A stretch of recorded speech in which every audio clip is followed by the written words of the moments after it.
Let's excuse me, baby. No, yeah, you baby. Back, oh, you groovy, baby. In, let's make a movie, baby. Time, excuse me, baby. Is anybody hungry? We're always hungry. Groovy, baby. Back, let's make a movie, baby. Time. It's Mr. Worldwide, Agent A, reporting live from Cape Canaveral, MK, Big Sight, let's ride. Back in. The reason we named the restaurant Nebo was because we grew up in the North End, and actually it was just spur of the moment. I did a business plan and they said they needed a name. I said I don't have a name, and just to basically shut them up, I said Nebo. Then they go, what's Nebo? I go, North End, Boston, and everyone liked it. And we ended up finding a location in the North End. Miami equals black mask, black gloves with a little bit of rope to tie. I flipped it, black suits, white shirts. We weren't chefs before we opened Nebo. We never worked in a restaurant, we never cooked, we never hostessed.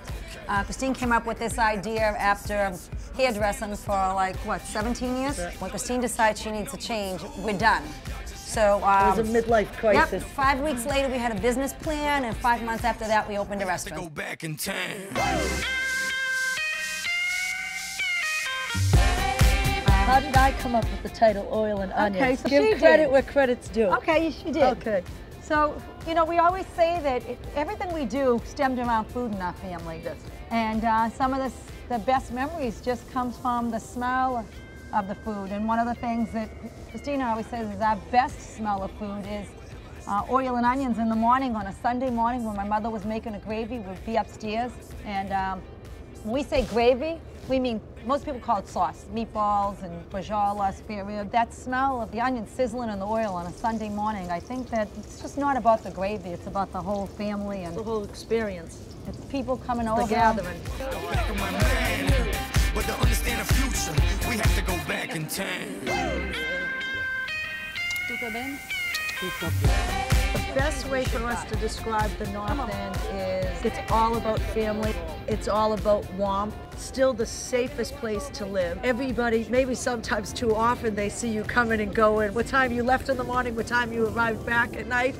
But there's that comfort level that everybody's there watching over you. And I don't think when she says family, she just means our family. No, I'm talking I mean, we call family, everybody yeah. Kaz when you walk down the street. Hi, Kaz, how you doing? Everybody's your Gumada, Gumbada. Everybody came from, you know, Well, they're my paisan. We come from the But same what's town in nice Italy. is that you have old stories. Like my mother goes back, she's 78 years old, and she, you know, still sees people that knew her mother, and the stories just continue, and everybody talks and reminisces all the time. He's holding my hand. Yeah. I love it.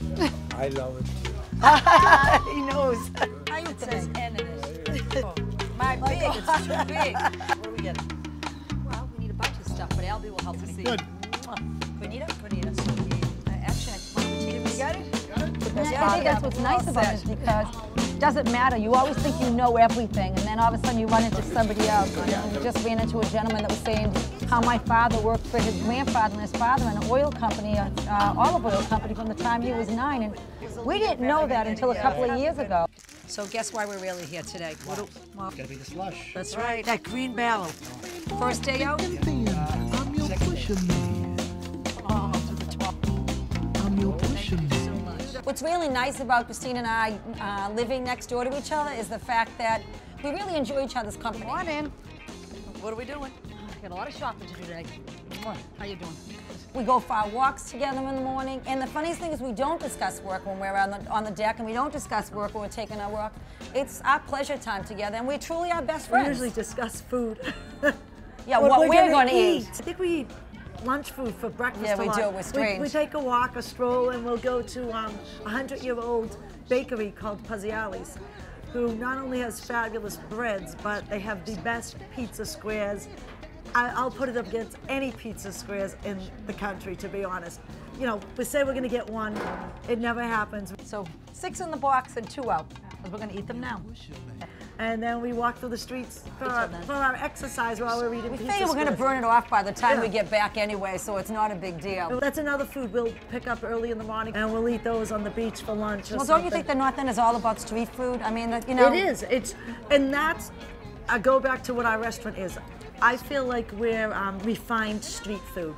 They do arancinis in the street. You know, they're like baseballs. We do arancinis, which a small, which is really traditional Italian.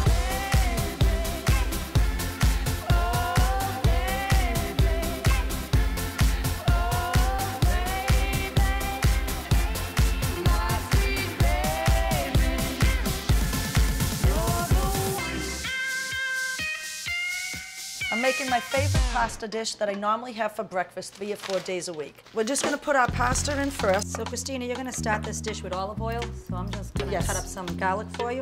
Normally, when I cook with canola oil and use olive oil just as a seasoning on salads, but this dish needs a little more flavor to it. Here's your garlic. I throw in a few pieces of garlic. In Italy, they don't use a lot of garlic. In America, people think that you need garlic for it to be Italian. That's so not true. What are you throwing in there? Pino tomatoes, then some of the Gaeta olives. Nice. These are salted capers. We soak them overnight, and then we're just gonna drain them a little on a paper towel. We like to use this versus a brined caper because the brined, you could actually taste some of the vinegar flavor, and it's overpowering. I mean, if you can't get these, rinse the brined ones off, and I think that's the best thing you can do is to take some of the brine off of it. And a little black pepper.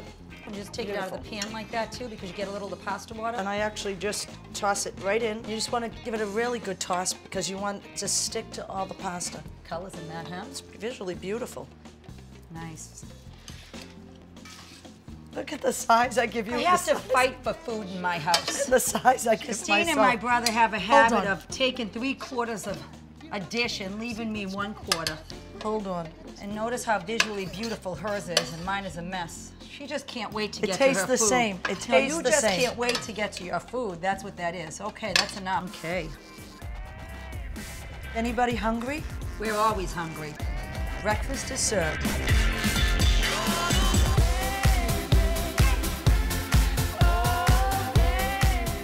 You could be on Food TV. I didn't want to say it, but I didn't want you to get scared. What's in your job? I weighed 8 pounds 2 ounces when I was born. I was 8'14". I gained 8'14" this week.